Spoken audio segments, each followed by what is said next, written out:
Hello बच्चों, स्वागत करता हूँ आप सभी का अपने आज के वीडियो में। आज के वीडियो में मैं आप लोगों को सॉल्यूशंस क्लास 12th केमिस्ट्री का लेक्चर नंबर 1 कराने जा रहा हूँ।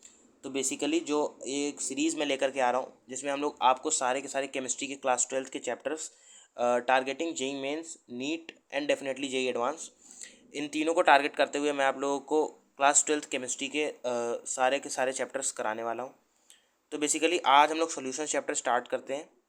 सॉल्यूशंस में सबसे पहले हम लोग को क्या पढ़ना है कि सॉल्यूशन होता क्या है। तो सॉल्यूशन की बेसिक एक डेफिनेशन है कि सॉल्यूशन हमारा क्या होता है। सॉल्यूशन हमारा होमोजीनियस मिक्सचर होता है। होमोजीनियस मिक्सचर होता है दो या दो से ज़्यादा कंपोनेंट्स का। या तो दो कंपोनेंट हो सकते हैं या तो दो से ज़्यादा कंपोनेंट हो सकते हैं। ठीक है, तो अब कितने कंपोनेंट होंगे उस हिसाब से हम सॉल्यूशंस के टाइप्स को देख लेते हैं। तो सॉल्यूशन के बेसिकली वैसे तो होते हैं 3 टाइप्स, बट हमारे सिलेबस में जो है वो हमारा फर्स्ट टाइप ही है जो कि है बाइनरी सॉल्यूशन। तो सॉल्यूशन के 3 टाइप्स होते हैं on the basis of components. एक हो गया बाइनरी, नंबर ऑफ कंपोनेंट्स। एक हो गया टर्नरी, एक हो गया क्वाटरनरी। क्वाटरनरी। तो बेसिकली बाइनरी में हमारे 2 कंपोनेंट्स होंगे, टर्नरी में हमारे 3 कंपोनेंट्स होंगे और क्वाटरनरी में हमारे 4 कंपोनेंट्स होंगे। अब डिफाइन कर लेते हैं हम लोग सॉल्यूट और सॉल्वेंट को। तो सॉल्यूट बेसिकली क्या होता है और सॉल्वेंट क्या होता है। देखिए, सॉल्यूट और सॉल्वेंट की काफ़ी सारी डेफिनेशन है जिसमें हम लोग एक बेसिक डेफिनेशन देख लेते हैं कि सॉल्यूट वो होता है जो लेस अमाउंट में हो और सॉल्वेंट हमारा वो होता है जो मोर अमाउंट में हो। ठीक है, ये भी डेफिनेशन है। साथ ही साथ हम लोग ये भी कह सकते हैं कि एक नोट पॉइंट है कि जो सॉल्वेंट होता है हमारा, सॉल्वेंट जो होता है वो हमारा डिटरमाइन करता है, determines the physical state of the solution. Solution की क्या स्टेट रहने वाली है ये हमारा ये डिटरमाइन करता है ऑफ द सॉल्यूशन। ठीक है, ऑफ द सॉल्यूशन। सॉल्यूशन की फिजिकल स्टेट को हमारा सॉल्वेंट डिटरमाइन करता है। और साथ ही में जो हमारा सॉल्यूट होता है वो हमारा कम अमाउंट में होता है और सॉल्यूट वो होता है जिसको हम डिसॉल्व करते हैं सॉल्वेंट में। ठीक है, आई होप आप लोग को ये सारे बेसिक टर्म्स क्लियर हो रहे होंगे। इसके बाद अब हम लोग बाइनरी सॉल्यूशन से स्टार्ट करते हैं। तो बाइनरी सॉल्यूशन हमारा क्या होता है हम लोग एक बार देख लेते हैं और इसके एक आध एग्जांपल्स भी देख लेते हैं। बाइनरी सॉल्यूशन, तो बाइनरी सॉल्यूशन में हमारे 2 कंपोनेंट होंगे और 2 में से कौन कौन से होंगे।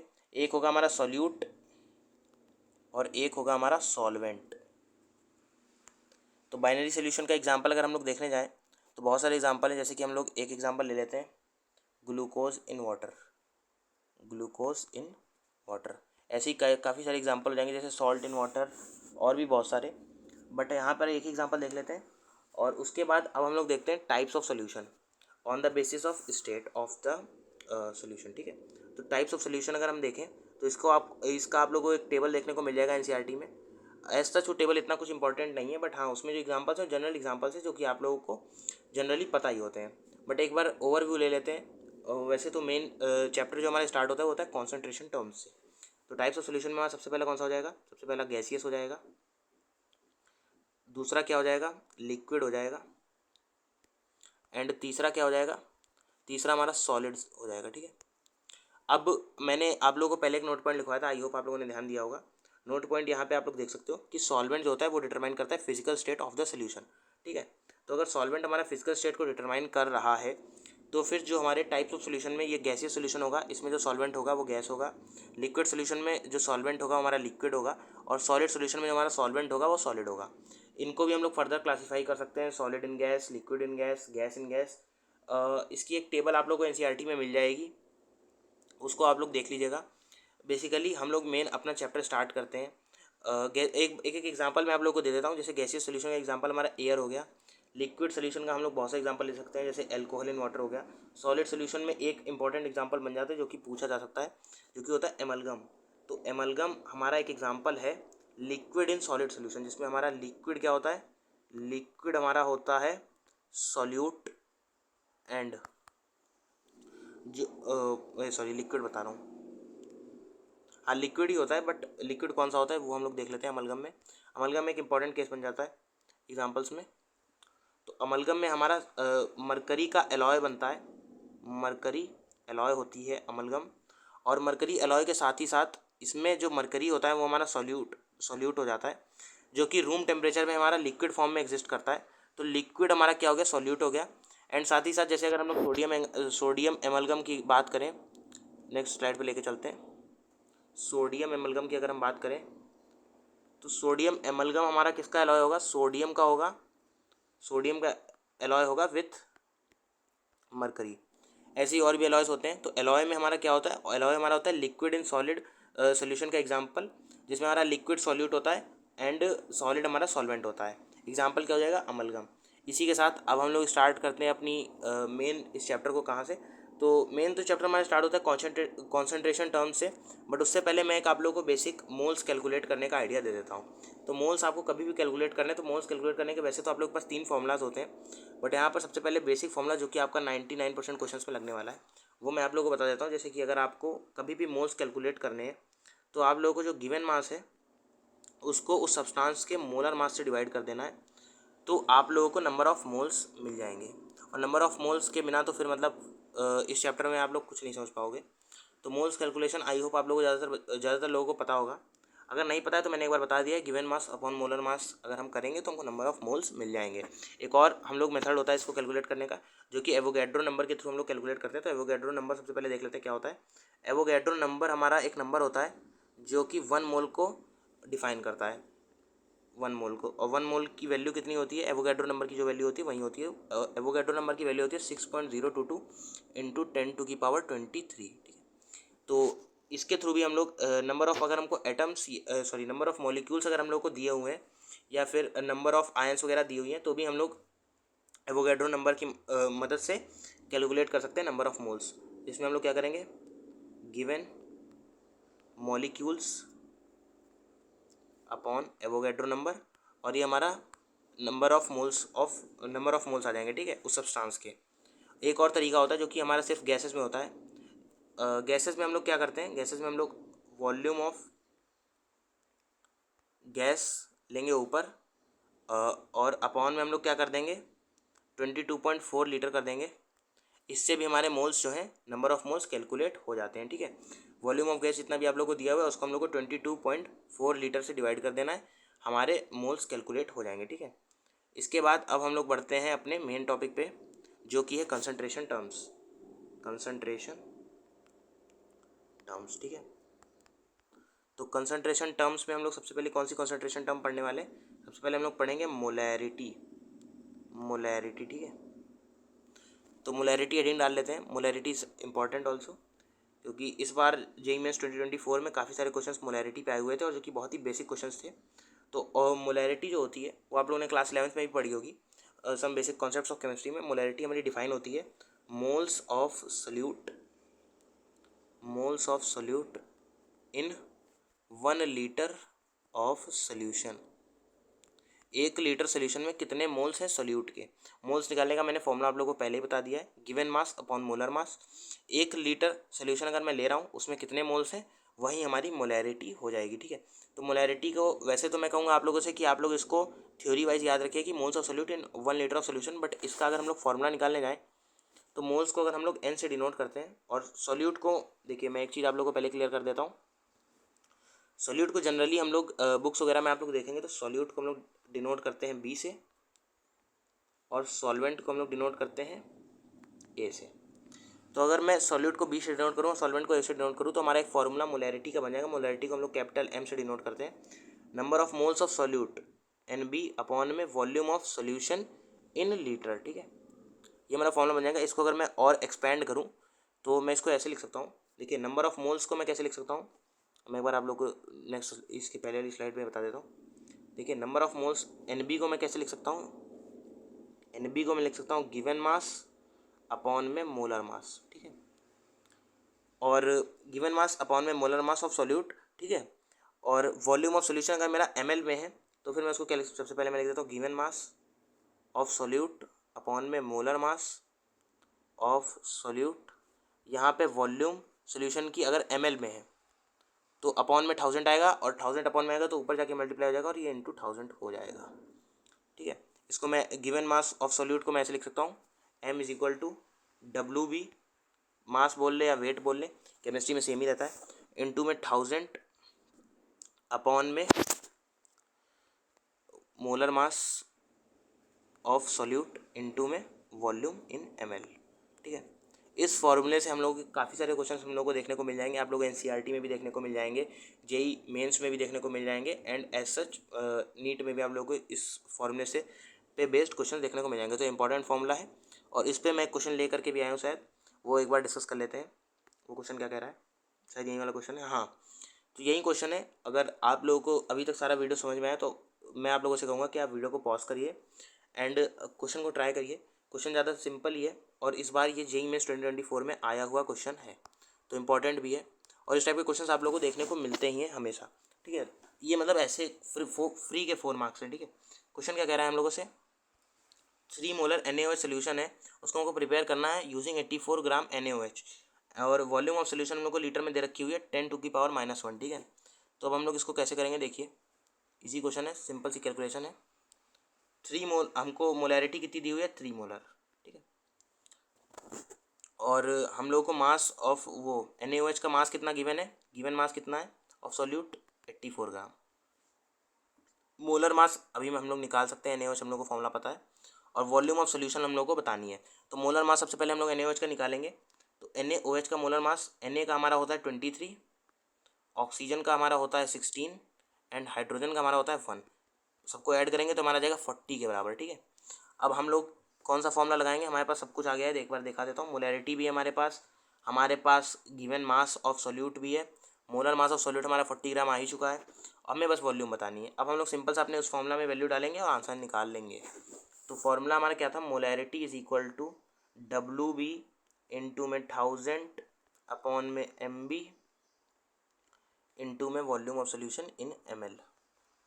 यहाँ पे हम लोग लीटर्स में भी निकाल सकते हैं। हमसे किस में पूछी गई है, हमसे पूछी गई है लीटर्स में। एक मिनट, शायद लीटर्स में पूछी गई है, एक बार चेक कर लेते हैं।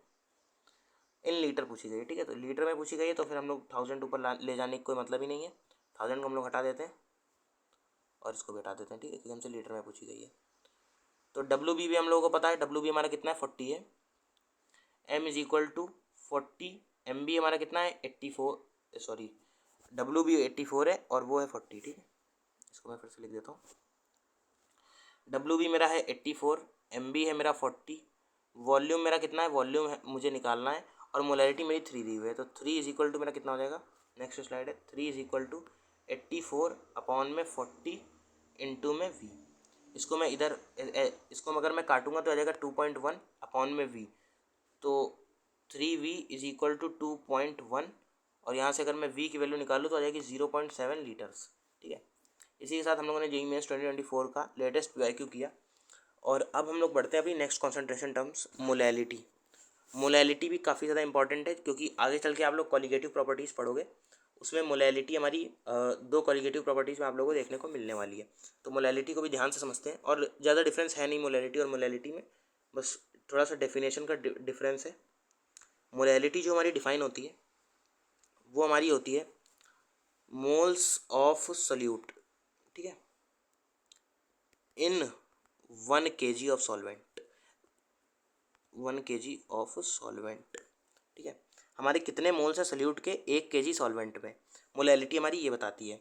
अब देखो मोलैलिटी और मोलैरिटी में डिफरेंस क्या हो गया, मोलैरिटी हमारी क्या बता रही थी, moles of solute in 1 litre of solution, और मोलैलिटी हमारी क्या बता रही है, moles of solute in 1 kg of solvent. तो यहाँ से हम लोग ये देख सकते हैं कि यहाँ पे हमारा मास में बात हो रही है, वहाँ पे हमारा वॉल्यूम में बात हो रही थी, और यहाँ पे हम लोग सॉल्वेंट के मास को देख रहे हैं, वहाँ पे हम लोग पूरे सोल्यूशन के वॉल्यूम को देख रहे थे। ये बेसिक डिफरेंस है।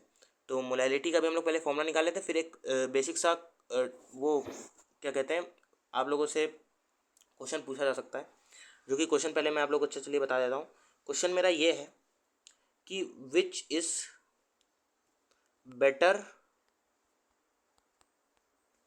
कॉन्सेंट्रेशन टर्म, ठीक है, मोलैरिटी और मोलैलिटी, मोलैरिटी और मोलैलिटी और मोलैलिटी कौन सा बेटर है। तो इसका बेसिकली हम लोग मैं आप लोग को बताता हूँ, मोलैलिटी हमारी बेटर हो जाएगी क्योंकि जो मोलैलिटी होती है उसमें हमारा मास का ही इन्वॉल्वमेंट होता है, और मास हमारा टेम्परेचर पर डिपेंड नहीं करता है, बट हमारा वॉल्यूम जो कि मोलैरिटी में इन्वॉल्व होता है वो हमारा टेम्परेचर पर डिपेंड करता है। अगर हम टेम्परेचर चेंज करेंगे तो हमारा वॉल्यूम चेंज होता रहेगा। कैसे चेंज होता रहेगा, आप लोगों ने आइडियल गैस इक्वेशन पढ़ रखी होगी, PV is equal to NRT। जहाँ हमने टेम्परेचर चेंज किया वो डायरेक्टली हमारा वॉल्यूम पे डिपेंड कर रहा है, यानी कि वॉल्यूम में हमारा चेंज होता रहेगा, ठीक है। बट मास हमारा नहीं, मास हमारा कांस्टेंट ही रहेगा। तो मोलैलिटी जो है हमारी, वो हमारी जो है वो हमारी नहीं चेंज होगी, ठीक है। मोलैलिटी हमारी बेटर कॉन्सेंट्रेशन टर्म से एक्सप्रेस करने के लिए, ठीक है। अब मोलैलिटी के बारे में थोड़ी सी बात कर लेते हैं, मोलैलिटी के फॉर्मूला के बारे में। तो मोलैलिटी हम लोग स्मॉल एम से डिनोट करते हैं।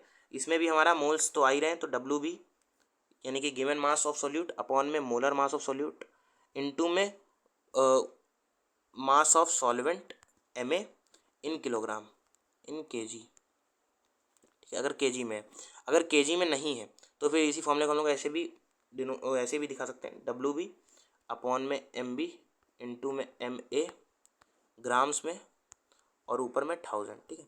Very very important formula again. और अब हम लोग एक क्वेश्चन देखेंगे जिसके साथ मैं आज के वीडियो को एंड करूँगा। आज के वीडियो में हम लोगों ने कॉन्सेंट्रेशन टर्म्स को सीखा है, तो उससे पहले एक क्वेश्चन मैं आप लोगों को दिखाने जा रहा हूँ। जिस टाइप के क्वेश्चन एडवांस में भी काफ़ी सारे आ रखे हैं, नेक्स्ट वीडियो में एक क्वेश्चन आप लोगों को मैं एडवांस का भी हो सका तो करा दूंगा। और कॉन्सेप्ट हमारा ये है कि inter conversion of molality into molarity and molarity into molality. तो उससे पहले मैं आप लोगों को एक बेसिक क्लास 8 का फॉर्मूला रिकॉल करा देता हूँ, जो कि हमारा होता है डेंसिटी का। डेंसिटी हमारी किसके बराबर होती है, मास अपॉन में वॉल्यूम। ये फॉर्मूला भी वेरी वेरी इंपॉर्टेंट है सोल्यूशन चैप्टर के लिए और पूरी केमिस्ट्री के लिए भी कह सकते हो कि डेंसिटी हमारी होती है मास अपॉन में वॉल्यूम। अब आज के वीडियो का लास्ट क्वेश्चन, और इसी क्वेश्चन के साथ आज के वीडियो को एंड करेंगे। क्वेश्चन हमारा क्या कह रहा है, the density of 1 molar solution of HCl is 1.0585 ग्राम पर ml। The molality of the solution is cancel. देखिए इस टाइप के क्वेश्चंस में वैसे तो हमारे काफ़ी सारे फॉर्मूले होते हैं रिलेशन के, बट मैं वो आप लोगों को याद करने के लिए इसलिए नहीं कहूँगा क्योंकि काफ़ी सारे फॉर्मूलाज को आप भूल सकते हो। और अगर आप लोग कॉन्सेप्ट को ही समझ गए तो फिर आप लोग फॉर्मूला कभी नहीं भूलोगे और सिंपली इन क्वेश्चन को सॉल्व कर सकते हो, ठीक है। तो हमसे कहा जा रहा है कि डेंसिटी एक सोल्यूशन की है, डेंसिटी हमारी कितनी दे रखी हुई है, डेंसिटी हम लोग को दे रखी हुई है 1.0585 और मोलैरिटी हम लोग को कितनी दे रखी हुई है 1 मोलर, ठीक है। हमसे मोलैरिटी पूछी हुई है। तो 1 मोलर आप लोग जब सुन रहे हो मोलैरिटी तो आपके मन में क्या आ रहा है कि 1 mole of solute, 1 mole of solute in 1 litre of solution, ठीक है।